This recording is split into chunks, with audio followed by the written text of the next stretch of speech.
ಇನ್ನು ಸಿಎಂ ಸಿದ್ದರಾಮಯ್ಯ ಅವರೇ full time CM ಎಂಬ ಯತೀಂದ್ರ ಹೇಳಿಕೆಗೆ ಸಚಿವ ಜಮೀರ್ ಅಹಮದ್ ಕೂಡ ಸಾಥ್ ಕೊಟ್ಟಿದ್ದಾರೆ. 2028ರವರೆಗೂ ಸಿದ್ದರಾಮಯ್ಯ ಅವರೇ ಸಿಎಂ ಆಗಿರ್ತಾರೆ. ಸಿಎಂ ಕುರ್ಚಿ ಈಗ ಖಾಲಿ ಇಲ್ಲ, ಖಾಲಿ ಇದ್ರೆ ಚರ್ಚೆಗೆ ಬರುತ್ತೆ.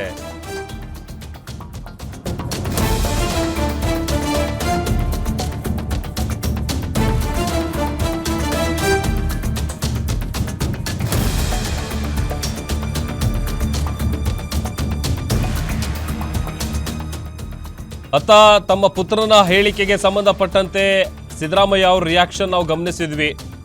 ಇತ್ತ ಜಮೀರ್ ಅಹಮದ್ ಖಾನ್ ಅವರು ಕೂಡ ಯತೀಂದ್ರ ಅವರು ಏನು ಹೇಳಿದ್ರು ಅದಕ್ಕೊಂದು ರೀತಿ ಸಾಥ್ ಕೊಟ್ಟಿದ್ದಾರೆ. 2028ರವರೆಗೂ ಸಿದ್ದರಾಮಯ್ಯ ಅವರೇ ಸಿಎಂ ಆಗಿರ್ತಾರೆ. ಸದ್ಯಕ್ಕೀಗ ಮುಖ್ಯಮಂತ್ರಿ ಕುರ್ಚಿ ಖಾಲಿ ಇಲ್ಲ. ಒಂದು ವೇಳೆ ಅದೇನಾದರೂ ಖಾಲಿ ಇದ್ದಿದ್ರೆ ಚರ್ಚೆಗೆ ಬರುತ್ತೆ. ಸಿಎಂ ಕುರ್ಚಿ ಮೇಲೆ ಸಿದ್ದರಾಮಯ್ಯ ಅವರು ಕುಳಿತಿದ್ದಾರೆ. ಹೈಕಮಾಂಡ್ ಹಾಕಿರೋ ಗೆರೆಯನ್ನ ಯಾರೂ ಕೂಡ ದಾಟಲ್ಲ. ನಮ್ಮದು ಹೈಕಮಾಂಡ್ ಪಕ್ಷ. ಸಿಎಂ ಕುರ್ಚಿ ಸದ್ಯ ಖಾಲಿ ಇಲ್ಲ. ಸಿದ್ದರಾಮಯ್ಯ ಬದಲಾವಣೆ ಯಾರಿಂದಲೂ ಕೂಡ ಸಾಧ್ಯ ಇಲ್ಲ ಅಂತ ಜಮೀರ್ ಹೇಳಿಕೆಯನ್ನ ಕೊಟ್ಟಿದ್ದಾರೆ.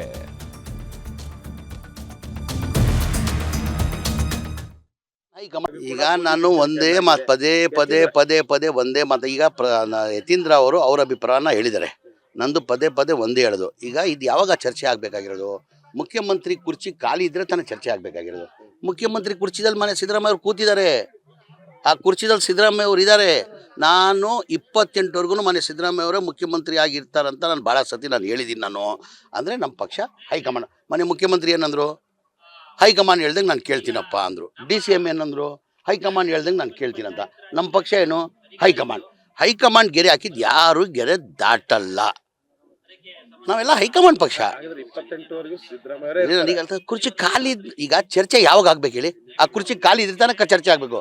ನೀವು ಕೂರ್ಬೇಕಾ, ಯಾರು ಕೂರ್ಬೇಕು, ಮತ್ತೊಂದು ಕೂರ್ಬೇಕು. ಈಗ ಆ ಕುರ್ಚಿ ಖಾಲಿ ಇಲ್ಲ, ಕೇಳಿ ಇಲ್ಲ. ಅದೆಲ್ಲ ಹೂವಾಪುವ ಸುದ್ದಿಗಳದು. ಈಗ ಆ ತೀರ್ಮಾನ ಬದಲಾವಣೆ ಮಾಡೋಕ್ಕೆ ನಾವು ಮಾಡೋಕ್ಕೆ ಸಾಧ್ಯನಾ? ಇಲ್ಲ, ಒಂದು ನಿಮಿಷ. ಯಾರ್ಕನ ಗಡ್ಸಿದ್ಯಾ ಮಾನ್ಯ ಮುಖ್ಯಮಂತ್ರಿಗೆ ಬದಲಾವಣೆ ಮಾಡೋಕ್ಕೆ? ನಮ್ಮ ಪಕ್ಷ ಹೈಕಮಾಂಡ್ಸ್ ಮಾತ್ರ ಗಡ್ಸಿರೋದು. ಅವ್ರು ಬದಲಾವಣೆ ಮಾಡಿ ಬೇರೆಯಿಂದ ಯಾರಿಂದನೂ ಸಾಧ್ಯ ಇಲ್ಲ. ಹೈಕಮಾಂಡಿಂದನೇ ಸಾಧ್ಯ. ಅದು ಮಾನ್ಯ ಮುಖ್ಯಮಂತ್ರಿಗಳು ಹೇಳಿದ್ದಾರೆ. ನಾನು ಹೈಕಮಾಂಡ್ ಹೇಳ್ದಂಗೆ ಕೇಳ್ತೀನಪ್ಪ.